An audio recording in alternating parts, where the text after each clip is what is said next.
নমস্কার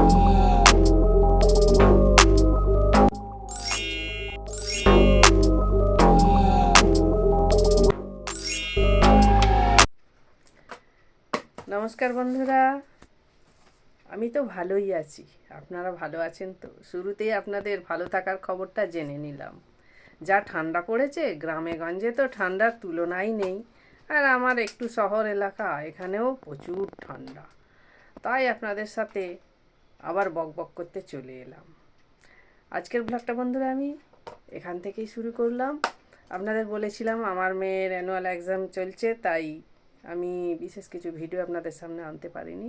আমার ভিডিও তো ছোটোখাটো ভিডিও, আমার ভ্লগ খুব ছোট। আপনাদের ভালো লাগলে বলবেন, জানি না আপনাদের ভালো লাগছে কি না। বেশ কিছুদিন ধরে মেয়ের পরীক্ষার পিছনে পড়েছিলাম। তারপরে পরীক্ষার শেষে ছুটি কয়েকদিন বেশ পেলাম। আমার ভাইজি আমার বাড়িতে বেড়াতে এলো। ভাইজি আর মেয়েকে নিয়ে বেরিয়ে পড়েছিলাম বেলুড় মঠ ঘুরে দেখানোর জন্য। পেয়ে যাবেন সে ভিডিও আপনাদের কাছে আমি পৌঁছে দেব। তা আমার মেয়ের এক্সাম তো শেষ হলো, তারপরেই ফলাফল প্রকাশের দিনও চলে এলো। গতকাল রেজাল্ট আউট হয়েছে।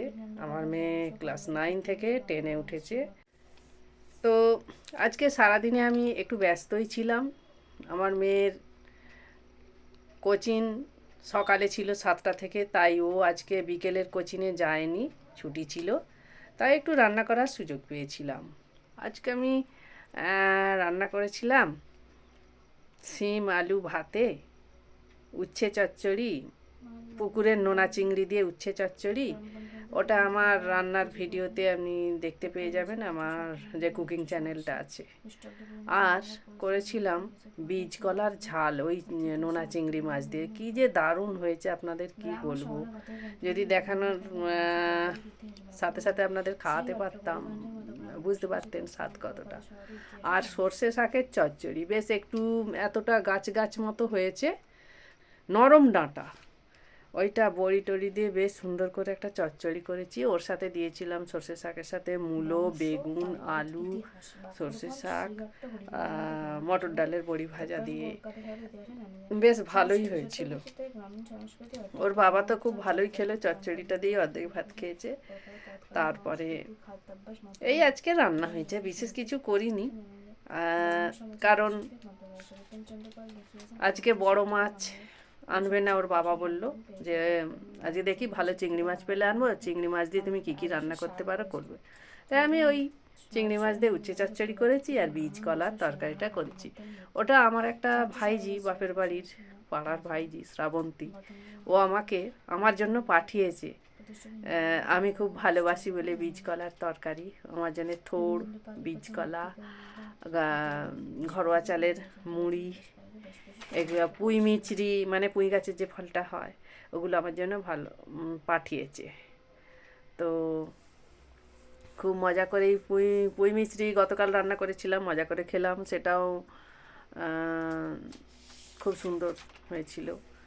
তো কি বলবো, শীতের মধ্যে শুধু মন চায় কোথাও ঘুরতে যাই আর ঘুরতে যাই।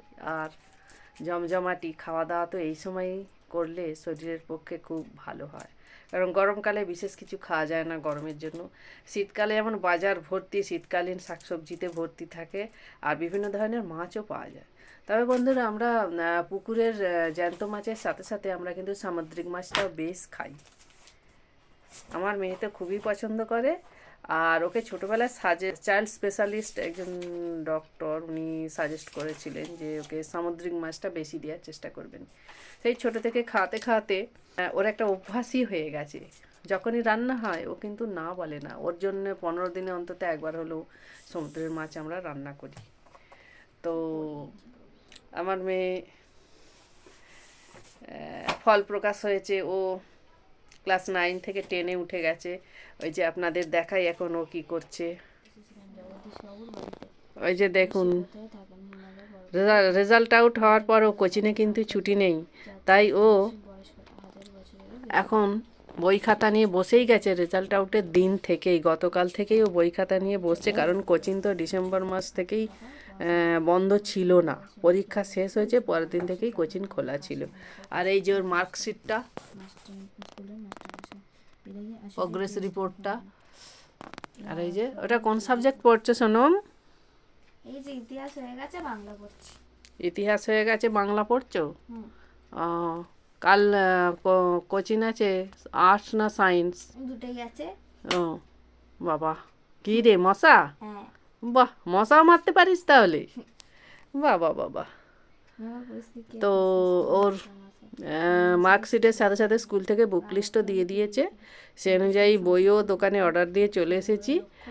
আর ফোন করে জেনেও নিয়েছি বই আজকে সন্ধ্যাবেলা এসে গেছে, কিন্তু আজকে আর গেলাম না, কাল যাব বইগুলো নিয়ে চলে আসব। লেখাপড়ায় খুব একটা খারাপ না, মোটামুটি 90 ওর হায়েস্ট মার্কস আছে। তো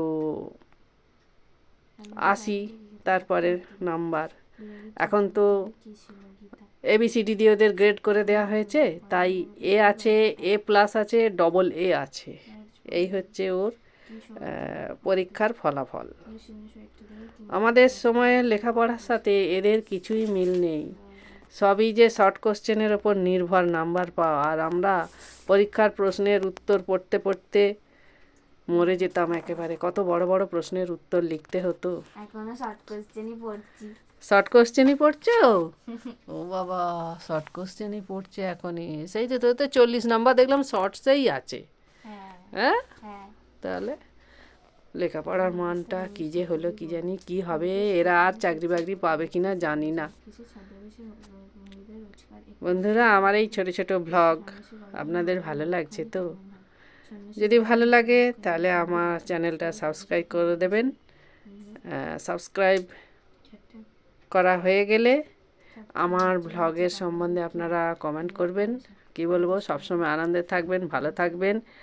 আর এই প্রচণ্ড ঠান্ডার মধ্যে একদম ঠান্ডা লাগাবেন না। সকালবেলা যেগুলো জল ঘাটার কাজ, বাসন ধোয়া, ঘর মোছা একটু বেলায় করে নেবেন, সকালে না জলটা ঘেঁটে। দেখুন না, আমি সকালবেলা করে অভ্যাস 12 মাস। আর একটু যেন গলাটা ব্যথা হয়ে গেছে, সকালবেলা এক গাদা বাসন ধুতে হয়, ঘর দৌড় সমস্তই মোছামুছি করতে হয়, তারপরে স্নান টান সেরে দৌড়ে দৌড়ে এসে রান্না বসাতে হয়। তাই আপনাদের বলছি, আপনারা কিন্তু সকালবেলায় জলটা ঘাঁটবেন না। আমিও আজ থেকে একটু বেলায় রান্নাটা শুরু করেছি। তাহলে বন্ধুরা, এই ঠান্ডায় জলটা কিন্তু কম ঘাঁটবেন, আমার মতো এত জল ঘাঁটবেন না, তাহলে কিন্তু ওই গলা ব্যথা হয়ে যাবে।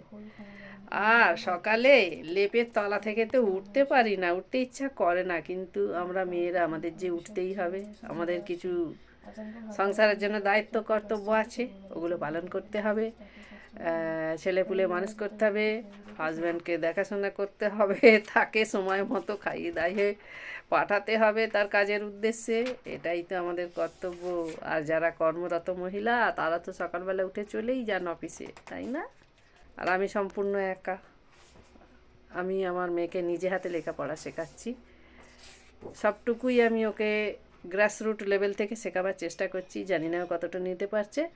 তার ফলাফল তো আপনাদের ওই রেজাল্টটা বলে দিলাম, ওর গ্রেডেশনটা দেখিয়ে দিলাম, আপনাদের বললাম, তাই না বন্ধুরা? ঠিক আছে বন্ধুরা, গুড নাইট, ভালো থাকবেন, সবসময় হাসি খুশি থাকুন, মজা করুন। আর ফিটনেসটা বজায় রাখার জন্য সকালে উঠে একটু ফ্রি হ্যান্ড এক্সারসাইজ করে নিন আমার মতো। আমি 50 থেকে 51টা স্কিপিং করি সকালে, আমার মতো করে নিন। ঠিক তো, কাজের মাঝখানেও ঘুম থেকে উঠে ব্যায়ামটা কিন্তু আমি ছাড়িনি। কেমন বন্ধুরা? সোনম, ইতিহাস পড়া হয়েছে? দাঁড়াও দাঁড়াও, ইতিহাস পড়া পরে করব। আমি এই ফাঁকে বন্ধুদের উদ্দেশ্যে একটা দারুণ মহাজাগতিক খবর বলে দিই। আমার কাছে তো টেলিস্কোপ নেই, কিন্তু আজকে মাঝরাতে ওই 12টার সময় হবে মিটিও শাওয়ার দেখা যাবে। মিটিও স্যার, সেটা কি বন্ধুদের ভালো করে বুঝিয়ে বলো, কিভাবে তারা চিনে দেখবে যদিও টেলিস্কোপ থাকে, বলো কি মিটিও স্যার ব্যাপারটা কি? মিটিও শাওয়ার মানে অসংখ্য নক্ষত্রের বর্ষণ দেখা যাবে আকাশে। আচ্ছা, মিডনাইটে? মানে আর একটা ইভেন্ট আছে আজকে, সেটা হচ্ছে আজকে চাঁদ আর বৃহস্পতিকে দেখা যাবে। তাদের কনজাংশন দেখা যাবে। আর আর একটা আজকে দিন, সেটা হচ্ছে আজকে মকর সংক্রান্তি। থ্যাংক ইউ মাম্মা, তুমি এত কিছু আপডেট রাখো পৃথিবী সম্বন্ধে, মহাজাগতিক সম্বন্ধে, ভালো লাগে। বাহ। বন্ধুরা, একটা কথা আপনাদের সাথে শেয়ার না করেই পারলাম না। আমার মেয়ে ওর যে আপডেটটা আপনাদেরকে দিল, ও একটু মহাজাগতিক সম্পর্কে আপডেট রাখে। ও জিওগ্রাফি পড়তে ভালোবাসে। যে সাবজেক্টে এবছর ও 9 থেকে 10-এ উঠলো, ফুল মার্কস পেয়েছে, 90 পেয়েছে, ওই যে ডবল এ পেয়েছে বললাম না। তাই ওর পড়তে পড়তে হঠাৎ মনে হলো মায়ের বন্ধুদেরকে আমি বলে দিই আজকে পৃথিবীতে কী কী ঘটতে চলেছে। ছোট মনে তো, যেটা মনে হয়েছে, বাচ্চা যে ওর কাছে তো টেলিস্কোপ নেই, তাই বন্ধুদের যদি টেলিস্কোপ থাকে আপনারা ওই মহাজাগতিক যে সমস্ত দেখা যাবে ওইগুলো আপনারা দেখে নেবেন, কেমন?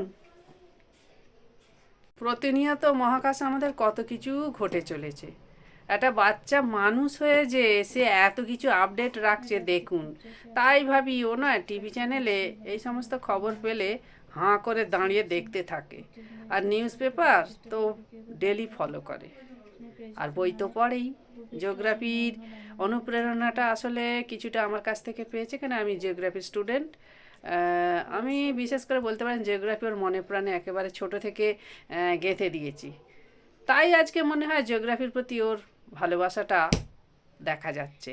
আর ও যে এইভাবে মহাজগৎ সম্পর্কে, বিশ্বজগৎ সম্পর্কে খেয়াল রাখে, খোঁজ খবর রাখে, আপডেট রাখে, আমিও জানতাম না।